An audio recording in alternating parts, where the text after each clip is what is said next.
ശബ്ദം കേട്ട് വന്നതാ. ശബ്ദം ഒന്ന് കുറച്ചിരുന്നേ കിടന്ന് ഉറങ്ങായിരുന്നു. താനേത് ഡിപ്പാർട്ട്മെന്റാ? ഞാൻ ഈ ക്യാൻറ്റീൻ ഡിപ്പാർട്ട്മെന്റാ. തനി വന്ന്. ഓ ഇപ്പൊ വരാട്ടാ. എന്താ സാറേ? തനിക്ക് ഇടുക്കി ഗോൾഡിന്റെ ഏർപ്പാടുണ്ടല്ലേ?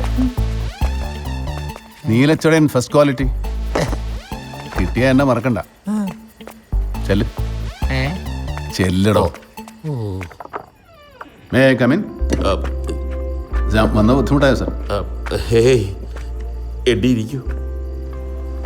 കുട്ടികൾക്ക് മാതൃകയാകേണ്ടവരാണ് നമ്മൾ. എന്ത് ചെയ്യാം, ശീലമായി പോയി. രണ്ടെണ്ണേ കഴിക്കൂ. എഡി കഴിക്കൂ. പതിവില്ല. ഞാനിപ്പോൾ വന്നത് ഒരു കാര്യം പറയാനാ.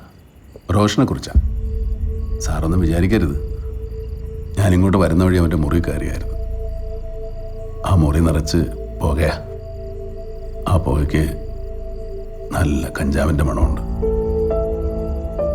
മാഷ് എന്നോട് പറഞ്ഞില്ലേ കുട്ടികൾക്ക് മാതൃകയാവേണ്ട അധ്യാപകനെ കുറിച്ച്? ഞാനും എൻ്റെ മകനും ഇതേ ഹോസ്റ്റലിലാണ് താമസിക്കുന്നത്. പക്ഷേ അവൻ എന്നോട് മിണ്ടാറില്ല. ഫാദർ എന്ന നിലയിൽ ഞാനൊരു തികഞ്ഞ പരാജയമാണ്. മകൻ്റെ മുമ്പിൽ ഞാൻ തെറ്റുകാരനാണ്. സാർ ഡിവോഴ്സ് ചെയ്യണം? യെസ്. പരസ്ത്രീ ബന്ധമെന്നാണ് പൊതുജനത്തിൻ്റെ ധാരണ. എന്നാൽ യഥാർത്ഥ പ്രശ്നം ഈഗോ ആണ്. എൻ്റെ ഈഗോ. മകൻ്റെ പേരിൽ മർഡർ കേസാണ് ചാർജ് ചെയ്തിരിക്കുന്നത്. വേദിക കൊല്ലപ്പെട്ട രാത്രിയിൽ അവനവൻ്റെ മമ്മിയുടെ അടുത്തായിരുന്നു. അന്നായിരുന്നു അവളുടെ ബർത്ത്ഡേ. പക്ഷേ സാഹചര്യ തെളിവുകൾ എനിക്കറിയാം പോലീസിൻ്റെ കൈ കിട്ടിയാൽ അവനെ കൊണ്ട് കുറ്റം സമ്മതിപ്പിക്കുമെന്ന്. നാളത്തെ മീറ്റിങ്ങിൽ MLAയും കമ്മീഷണറും ACP ഭവാനി ദുർഗയും മറ്റ് പൗരമുഖ്യരും ഒക്കെ പങ്കെടുക്കുന്നുണ്ട്. കുറ്റം വിശദീകരിച്ച് അവനെ അറസ്റ്റ് ചെയ്യാനുള്ള നീക്കങ്ങൾ നടക്കുന്നുണ്ട് അണിയറയിൽ. ആരും എൻ്റെ മകനെ സപ്പോർട്ട് ചെയ്യില്ല. അവനെ പോലീസ് കൊണ്ടുവന്ന ആ നിമിഷം ഞാൻ ഈ കോളേജിൽ നിന്ന് രാജിവെച്ചതാണ്.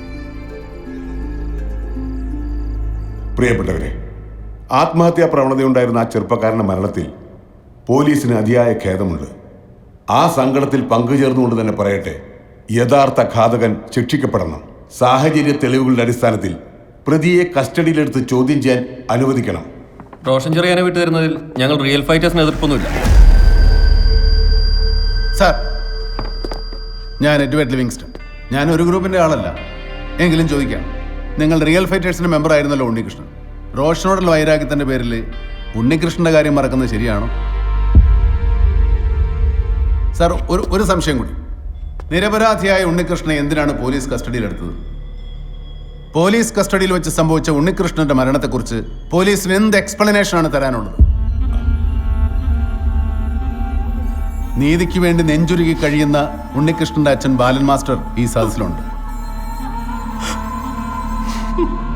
നിങ്ങൾ പോലീസുകാർ ആ അച്ഛൻ എന്ത് മറുപടി കൊടുക്കും? അത് ഉണ്ണികൃഷ്ണൻ വേദിക വധക്കേസിൽ പ്രതിയായിരുന്നു.